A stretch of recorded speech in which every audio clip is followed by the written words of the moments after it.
Seigneur Dieu Tout-Puissant, Dieu de gloire, Dieu d'amour, nous te disons merci, nous te rendons de vives actions de grâce.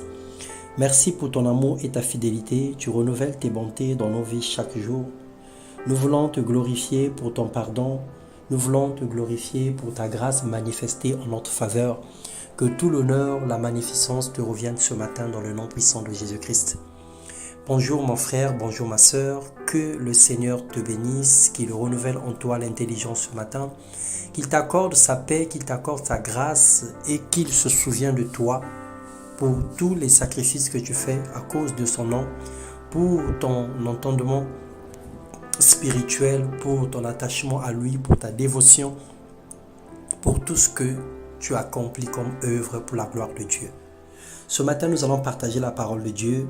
Le thème de notre méditation, c'est le parcours, une existence marquée positivement. Nous lisons la parole de Dieu dans le deuxième livre des Chroniques, le chapitre 3, les versets 2 au verset 3, la Bible déclare « C'est vous qui êtes notre lettre écrite dans nos cœurs.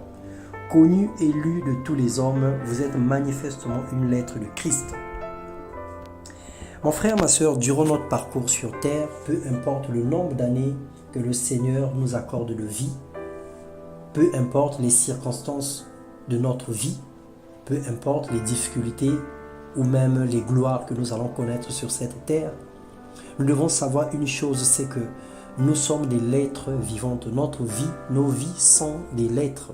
Lorsque les personnes nous croisent en chemin, ils voient en nous des informations, ils voient en nous des messages, ils voient en nous quelque chose. Notre image leur renvoie une information. Et donc nous impactons les vies humaines. Nous laissons des empreintes dans certains cœurs. Nous marquons indéniablement des esprits et des âmes de nos proches. De façon positive, mais aussi de façon négative. Aussi par rapport aux actes que nous posons, aux actions faites, aux paroles dites et ainsi de suite. Dans Genèse 1, le verset 14 à 15, la Bible déclare, Dieu dit qu'il y ait des luminaires dans l'étendue du ciel pour séparer le jour avec la nuit, que ça soit des signes pour marquer les époques, les jours et les années, et qu'ils servent de luminaires dans l'étendue du ciel pour éclairer la terre, et cela fut ainsi. Bien-aimés, nos œuvres sont comme des luminaires qui éclairent les ténèbres qui se trouvaient dans les vies. Par des bonnes actions, par des faits d'amour, par des actes positifs qui glorifient Dieu, nous bénissons les vies. Nous changeons les histoires de certaines personnes. Il y a des personnes qui ont traversé des situations difficiles. Notre présence dans leur vie est venue apporter un changement. Un morceau de pain que nous avons apporté à ces personnes l'ont certainement empêché d'aller voler. Un billet que nous avons donné à une famille leur a permis d'inscrire un enfant à l'école. Une action qu'on avait posée a sauvé une personne qui voulait se suicider. Nous avons marqué des vies. Certaines actions sont comme des témoignages qui renforcent la foi et maintiennent en vie ceux qui veulent le lâcher et abandonner. Il y a des personnes, lorsque nous sommes arrivés dans leur vie, nous leur avons raconté, témoigné de notre vie et ces personnes étaient sur le point d'abandonner. Ils se sont rendus compte que non, ils ne sont pas les seuls dans cette situation et ils ont continué à marcher. Ils ont continué à persévérer.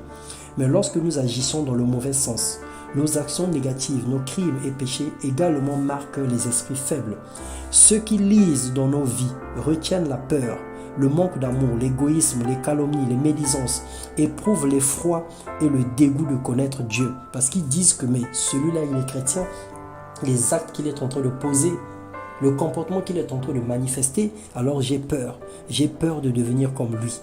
La Bible déclare dans Ésaïe 8, le verset 18, « Voici, moi et les enfants que l'Éternel m'a donnés, nous sommes des signes et des présages en Israël, de la part de l'Éternel des armées qui habite sur la montagne de Sion. » Dieu nous appelle à être des signes et des présages. Dieu nous appelle à marquer des vies. Dieu nous appelle à marquer notre environnement.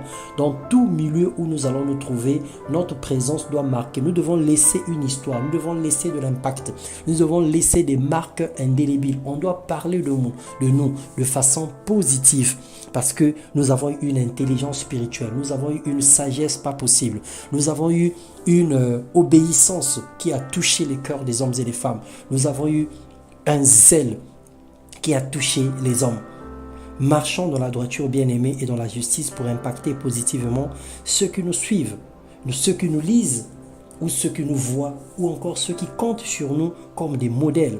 Marquons positivement des vies pour manifester la gloire de Dieu sur la terre, afin que plusieurs personnes, lorsque ces personnes vont arriver au carrefour des situations, qui puissent s'inspirer de nous.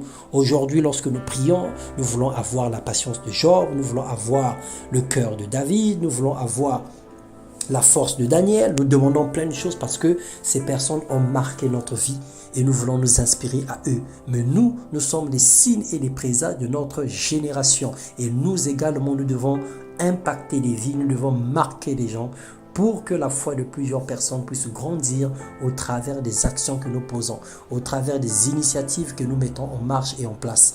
Que le Seigneur nous bénisse et qu'il nous accorde la capacité d'impacter positivement dans le nom puissant de Jésus-Christ. Amen.